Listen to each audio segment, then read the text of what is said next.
Autre conséquence de ces intempéries, il y a eu beaucoup d'absents aujourd'hui dans les entreprises. Certains d'entre vous ont sans doute été bloqués à la maison. Il a fallu donc s'organiser pour travailler à distance. Marie-Pierre Courtellement, Anne Simon.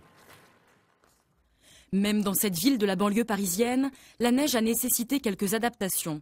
Exemple, dans cette PME, Nicolas Louvet est resté chez lui. Et contrairement aux apparences, il travaille. Dès que je suis arrivé ce matin, en fait, je les ai récupérés en bas. Les clients étaient en train d'attendre, on leur a offert le café. Tous les RERD complètement coupés, donc il n'y a aucune possibilité de se déplacer. La solution de dépannage, le télétravail. Allez, on est peut-être plus au calme. Donc à l'arrière, c'est même peut-être plus facile de travailler de chez soi à certains moments. Nous, on est une société 100% Internet, donc l'avantage, justement, c'est que les salariés peuvent soit travailler du bureau, soit travailler de chez eux, à partir du moment où ils ont une connexion Internet.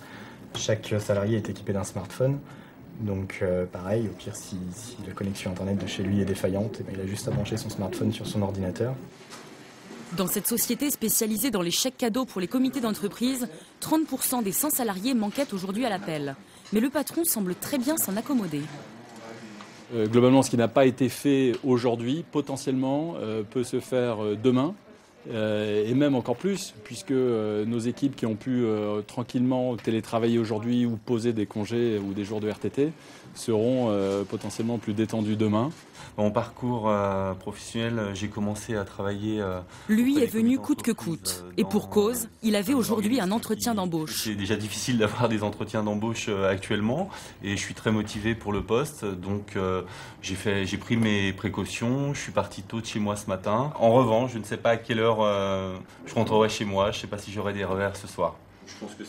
Bien lui en a pris, le PDG a considéré qu'avec cette preuve de motivation, ce chômeur venait de marquer un point. Finalement, cette journée de neige n'aura pas été perdue pour tout le monde.